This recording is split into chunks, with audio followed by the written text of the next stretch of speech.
വിശ്വഗുരുവിന്റെ നാവ് പൊന്നായി. തെരഞ്ഞെടുപ്പിലല്ല, പെരുന്നാൾ കാലത്ത് ബീഫിന്റെ വിലയിൽ എങ്ങനെയെന്നല്ലേ ആ വാചകത്തെ ഗംഭീരമായി ട്രോളിയ ഒരു വീഡിയോ പുറത്തു വന്നിട്ടുണ്ട്.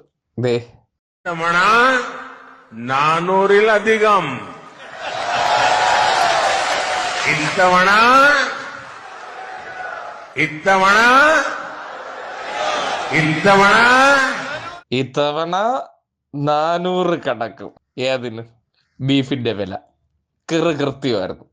ഈ പെരുന്നാളിന് 400 രൂപയ്ക്കാണ് കേരളത്തിൽ ബീഫ് നാട്ടുകാർക്ക് വാങ്ങാൻ കിട്ടിയത്. വരാൻ പോകുന്ന കാര്യത്തെക്കുറിച്ച് മുൻകൂട്ടി തന്നെ പ്രവചിച്ച വിശ്വഗുരുവിന്റെ വാക്കുകൾ അന്വർത്ഥമാകുന്ന രീതിയിലാണ് കഴിഞ്ഞ ദിവസം കടന്നുപോയ പെരുന്നാളിന് ബീഫിന്റെ വില കുതിച്ചു കയറിയത്. എന്തായാലും ലോക്സഭാ തിരഞ്ഞെടുപ്പിൽ അദ്ദേഹം പ്രതീക്ഷിച്ചെടുത്ത് 400 കിട്ടിയില്ലെങ്കിൽ എന്ത്, കേരളത്തിലെ പെരുന്നാളിനോടനുബന്ധിച്ച് ബീഫ് വാങ്ങിച്ചവർക്കെല്ലാം 400-ലധികം കിട്ടിയിട്ടുണ്ട്.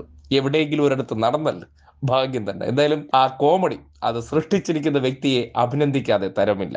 തവണ 400-ലധികം, ഇത്തവണ ഇത്തവണ ഇത്തവണ. തമാശകൾ എന്ന് പറഞ്ഞാൽ അത് സിറ്റുവേഷൻ അനുസരിച്ച് ഓരോരുത്തരുടെ ഉള്ളിൽ ഉദിക്കുന്ന സംഭവമാണ്. ആ തരത്തിൽ നോക്കുമ്പോൾ അപ്തോ 400 പാർ എന്ന വാചകം ആ നിൽക്കുന്ന ബീഫുകളുടെ കാര്യത്തിൽ കൃത്യമായിരിക്കുകയാണ്. ആ ഒരു കാര്യം മുൻകൂട്ടി പ്രവചിച്ച വിശ്വഗുരുവിനെ അഭിനന്ദിക്കാതെ തരമില്ല. ഒപ്പം ഇത്രയും ഗംഭീരമൊരു ട്രോൾ വീഡിയോ തയ്യാറാക്കിയ വ്യക്തിക്കും അതിൽ വലിയൊരു അഭിനന്ദനം അർഹിക്കുന്നുണ്ട്. തവണ 400-ലധികം,